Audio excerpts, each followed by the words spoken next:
almost 700 MSPs who are serious about growth registered for the event, and more joining in every day. So way to go, sharing it out there and giving some insight to just amazing content that is being broadcast here for the last few days, and giving some other MSPs opportunities to jump in also. Here's my customer and the champion we deal with every day.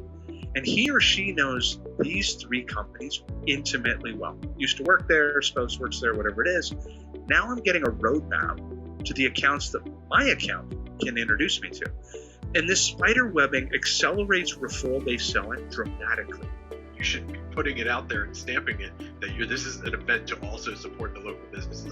It's a great selling point for people to come support it. By doing so, you're getting a promotion and showing that the community, you're a staple in that community, and people know who you are, and they respect that.